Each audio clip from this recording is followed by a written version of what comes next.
from 9th October to 15th October. As you all know, the World Post Day is celebrated every year on 9th October.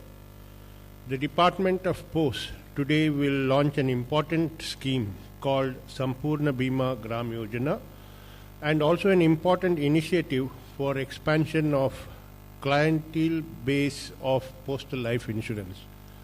And to brief you in detail on the subject, we have with us the Honorable Minister for Communications and Minister of State for Railways, Shri Manoj Sinha ji.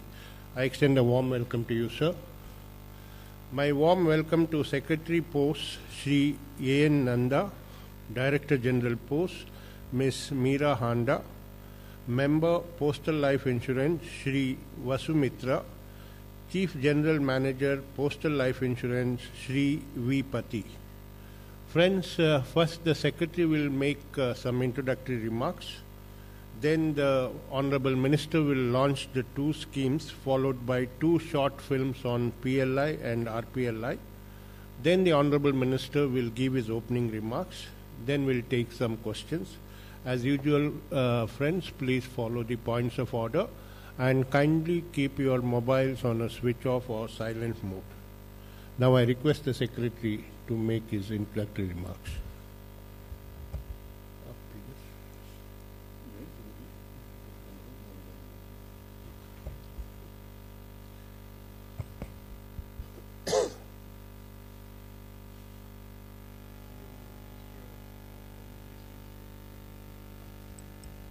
Honorable Minister of Communications, Shri Manoj Sinha ji, Shri A.P. Frank, Principal DG PIB, friends from media, DG Post, members of Postal Services Board, and other officers of the Department of Post.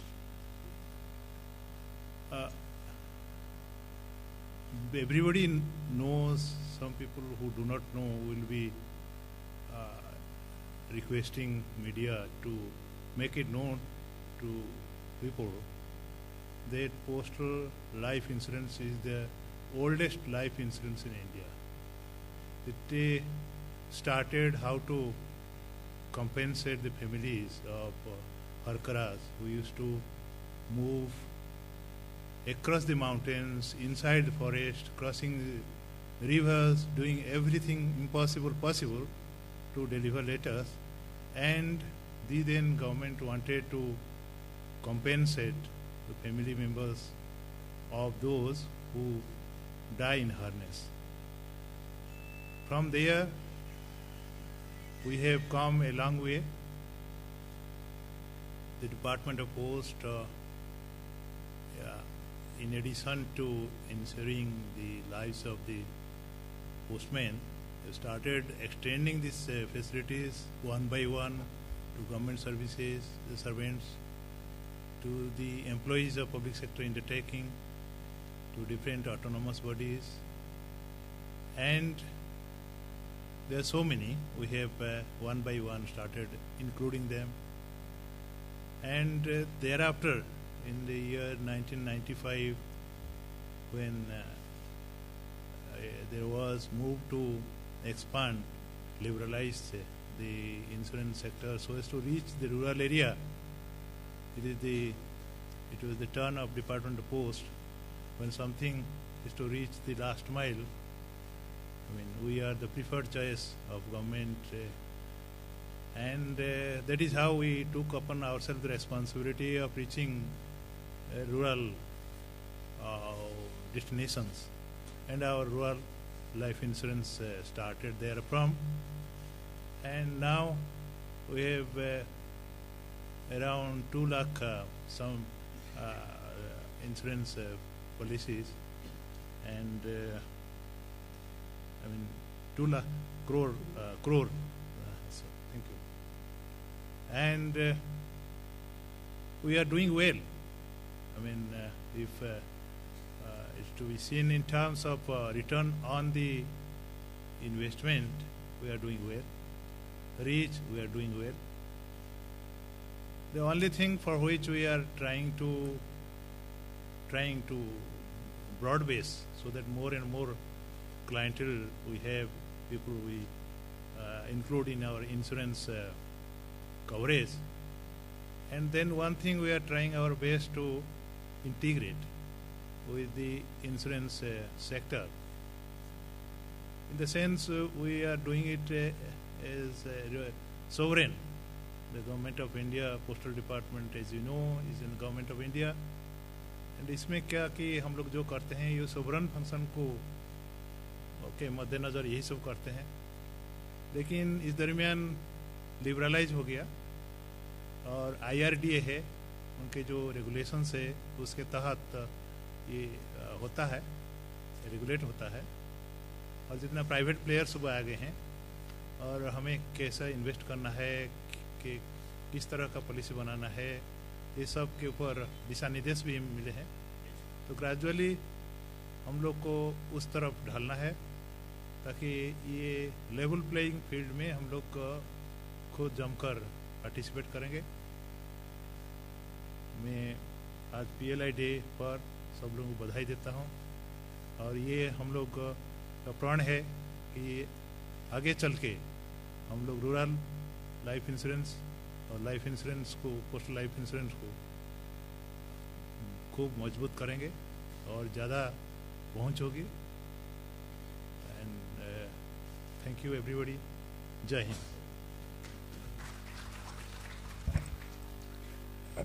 Thank you, Secretary Sir. Now I request the Minister to launch the schemes. आप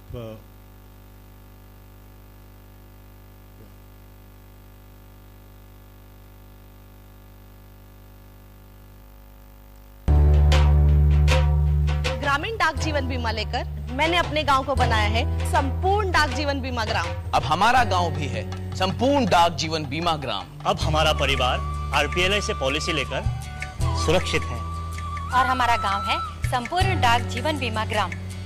इस योजना के अंतर्गत देश के हर जिले के कम से कम एक गांव में प्रत्येक परिवार को RPLI की बीमा पॉलिसी से सुरक्षित किया जाएगा। आइए आप भी हिस्सा बनिए इस योजना का तो अपने गांव को बनाएं संपूर्ण डाक जीवन बीमा ग्राम। ग्रामीण डाक जीवन बीमा, कम प्रीमियम, ज्यादा बोनस। RPLI इससे बेहतर कुछ नहीं। आज ही अपने नजदीकी पोस्ट ऑफिस से संपर्क करें और विजिट www.indiapost.gov.in। कितना सुकून मिलता है इनके चेहरे पर खुशी लाकर। अच्छा लगता है अपने क्लाइंट्स के फाइनेंस का ख्याल रखना। आपको एक सुरक्षित घर की सुरक्षा देने की जिम्मेदारी मेरी है। जैसे आप ख्याल रखते हैं सबका, वैसे ही पोस्टल लाइफ इंश्योरेंस रखेगा आपका। Postal life insurance? पर वो तो सिर्फ गवर्नमेंट एम्प्लॉयज के लिए होता है ना। गवर्नमेंट एम्प्लॉयज के साथ साथ अब प्रोफेशनल्स और लिस्टेड कंपनी के एम्प्लॉयज भी ले सकेंगे पोस्टल लाइफ इंश्योरेंस का बीमा। अब हमारे परिवार को भी मिलेगी पोस्टल लाइफ इंश्योरेंस की संपूर्ण सुरक्षा। Low premium, high bonus. Postal life insurance, इससे बेहतर कुछ नहीं। आज ही अपने नजदीकी पोस्ट ऑफिस से संपर्क करें और visit www.indiapost.gov.in। Thank you for those two short films. Now I request the Honorable Minister to make his opening remarks.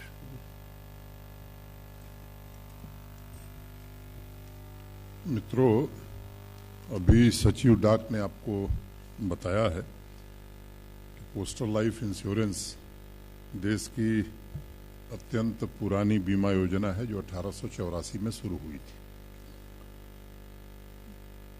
आगे चल करके 1995 में ग्रामीण क्षेत्र के लोग भी बीमा का लाभ ले सकें, इसके लिए RPLI rural postal life insurance की स्कीम 24 मार्च 1995 को विभाग ने शुरू किया।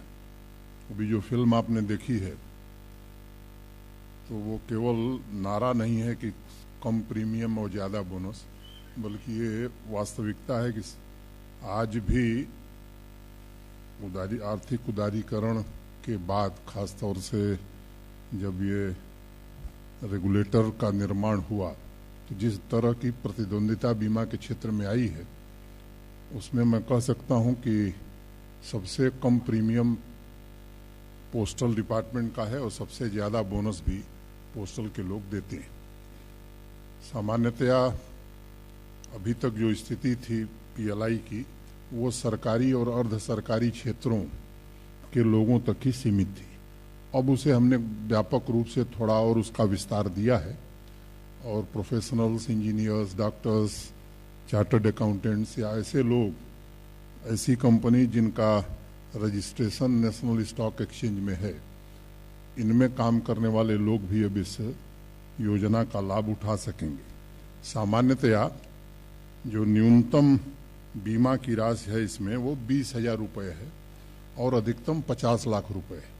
तो मैं समझता हूं कि अगर तुलनात्मक दृष्टि से आप देखेंगे तो बाकी निजी क्षेत्र में जो बीमा कंपनियां काम कर रही हैं उनकी बात मैं नहीं करता। लाइफ इंश्योरेंस कॉरपोरेशन से भी हमारा प्रीमियम बहुत कम है और बोनस उनसे हमारा बहुत ज़्यादा है। हमारी कठिनाई ये थी कि सामान्यतया इस बात को हम लोगों तक पहुंचा नहीं सके और इसलिए आप सबसे मेरा व्यक्तिगत अनुरोध होगा कि ये केवल डाक विभाग के प्रचार का काम नहीं है। मैं समझता हूं कि भारत के सामान्य लोगों के जीवन को सुरक्षित करने में अगर इस खबर को आप ज़्यादा प्रचारित करेंगे तो आपका एक अपना योगदान होगा। वैसे ही ग्रामीण क्षेत्रों में जो rural postal life insurance scheme जो लागू है उसमें भी न्यूनतम 10,000 और अधिकतम 10 लाख ये हम कवर देते हैं और वहाँ भी सबसे कम प्रीमियम हमारा है, सबसे ज़्यादा बोनस हमारा है। कोशिश एक नए प्रकार से हमने प्रारंभ की है कि हर 750 जिले हैं तो हर जनपद में कम से कम एक गांव जिसमें न्यूनतम 100 परिवार होंगे, इन 100 परिवार के लोगों को इस योजना के अंतर्गत अनिवार्य रूप से आच्छादित कर दिया जाए, इसका प्रयास हम इस बार करने जा रहे हैं। उसी के लिए दूसरी स्कीम हमने लॉन्च किया है। जो प्रधानमंत्री जी ने सांसद आदर्श ग्राम योजना प्रारंभ की तो एक इसमें ये भी हम लोगों ने बढ़ाया है कि सांसदों के जो आदर्श गांव हैं अनिवार्य रूप से उन गांवों को भी हम इस योजना के अंतर्गत लेंगे और उस गांव के सभी परिवारों को इस योजना का लाभ मिले, इसका इंतजाम किया जाएगा।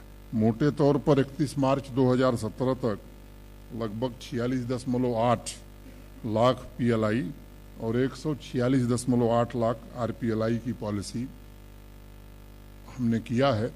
अब हम इसको व्यापक स्वरूप प्रदान करना चाहते हैं, केवल इसलिए नहीं कि डिपार्टमेंट ऑफ पोस्ट को ज़्यादा कमीशन मिले, इसलिए कि देश के नागरिकों को इस योजना का अधिक से अधिक लाभ मिल सके। मुझे लगता है इससे ज़्यादा कुछ बताने की ज़रूरत नहीं है।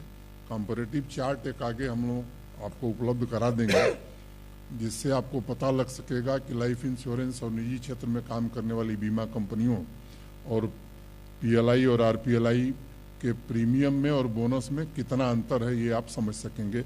धन्यवाद। Thank you, Honorable Minister, sir. Now, friends, if you have any questions, we can take them. Yeah, please. जी, सबसे पहले तो ये बात, जो डाक कर्मचारी जो है, पोस्ट मास्टर, सब पोस्ट मास्टर है, उन्हें भी पता नहीं है जो पीएलआई जो है वो आम लोगों के लिए है। मैंने आप जो बात आप कहना चाहते हैं मैंने पहले ही स्वीकार कर लिया है और इसीलिए आपको बुलाया है। उनको भी हम बताएंगे और आपके माध्यम से देश को भी हम बताना चाहते हैं। सर, बहुत अच्छा स्कीम है। एलईडी बल्ब मिल रहा है पोस्ट ऑफिस के द्वारा, राजधानी में तो अवेलेबल है, पर छोटे शहर की बात करें, हम पूर्णिया से है, वहाँ हेड पोस्ट ऑफिस है, वहाँ पे वो बल्ब अभी तक नहीं पहुँचा है। तो स्कीम का फायदा ज़्यादा लोगों को मिले, ये कैसे संभव है सर? ये बहुत अच्छी पहल है सरकार के द्वारा। आपके सुझाव को हमने नोट किया है और वहाँ अभी तक बल्ब नहीं पहुँचा हेड पोस्ट ऑफिस में। मैं आपकी बात को स्वीकार करता हूँ और सेक्रेटरी पोस्ट इसकी चिंता करेंगे। कम से कम देश भर के सभी जो मुख्य डाकघर है वहाँ ये एलईडी बल्ब जरूर उपलब्ध है। मनोज जी नमस्कार। देश में 750 डिस्ट्रिक्ट है, 2 लाख से ज़्यादा पोस्ट ऑफिस है, 2 लाख 2.5 लाख से पोस्ट ऑफिस ज़्यादा है। तो जो चीज़ आपने अभी बताया बस जो चीज़ इस चीज़ के ऊपर आप लोगों ने अटेंशन दे रहा है, तो उसमें प्राइवेट इंश्योरेंस कंपनी अगर लोगों के घर पे दिन रात घुस जाता है सुबह शाम इंश्योरेंस करने के लिए, why not it is by the government agencies and the post office, all these things? देखिए, जो हमारे ग्रामीण डाक सेवक हैं या ग्रामीण क्षेत्रों में काम करने वाले हमारे विभाग के कर्मचारी हैं, उनको भी हम इस बात के लिए तैयार कर रहे हैं और उनको जो कमीशन मिलता है उसको भी हमने बढ़ाया है ताकि वो अधिक रुचि लेकर के इसके व्याप का विस्तार दे सकें। मंत्री जी, अभी आपने कहा कि जो स्टॉक एक्सचेंज में दर्ज हैं जिस कंपनियां, उस कंपनियों में अगर लोग काम करते हैं तो उन्हें ये बीमा दी जाएगी, मतलब कि ये देश के सभी नागरिकों के लिए नहीं है। पहले ये सरकारी और अर्ध सरकारी क्षेत्रों तक सीमित था, अब इसका विस्तार दिया गया है और खास तौर से प्रोफेशनल्स को इसमें हमने जोड़ा है। निजी प्रबंध तंत्र के विद्यालय जो मान्यता प्राप्त हैं उनको भी हमने जोड़ा है, तो व्यापक विस्तार दिया है, लेकिन देश के हर नागरिक के लिए ये सुविधा नहीं है। एक और थी मंत्री जी कि आपके जो हमारे निजी क्षेत्र के जितने भी इंश्योरेंस कंपनियां हैं वो आते हैं और वो ये बहुत बड़ी चुनौती है इस फील्ड में कि वो बहुत ही लोगों को पोलाइटली रिक्वेस्ट करते हैं और तरह तरह की प्रलोभन देते हैं, तब जाके कहीं 10 दिन प्रोसेस और परसू करते हैं तो एक व्यक्ति तैयार होता है। आपके यहाँ ज़्यादातर सरकारी लोग हैं, वो इतना परसू क्यों करेंगे और जो प्राइवेट लोग हैं उनकी संख्या कम है और आपके यहाँ कमीशन बहुत ही कम है, नाम मात्र है, वो इस तरह की इनिशिएटिव क्यों लेंगे? मिशन के बारे में पहले बताया कि उसको हम बढ़ा रहे हैं। दूसरा, मुझे लगता है कि मीठी बात करके बहुत लोगों को बेवकूफ़ भी लोग बना लेते हैं, बाद में वो पश्चाताप करते हैं, वो काम हम नहीं करते हैं, लेकिन व्यवहार भी हमारा मीठा हो इसकी कोशिश हम जरूर करेंगे। So friends, if there are no questions, we'll conclude the press conference, and thank you, Honorable Minister Sir, for your time and presence, and I thank the other dignitaries on the dais. Friends, thank you for being here. Kindly join us for lunch on the 4th floor. A vote of thanks.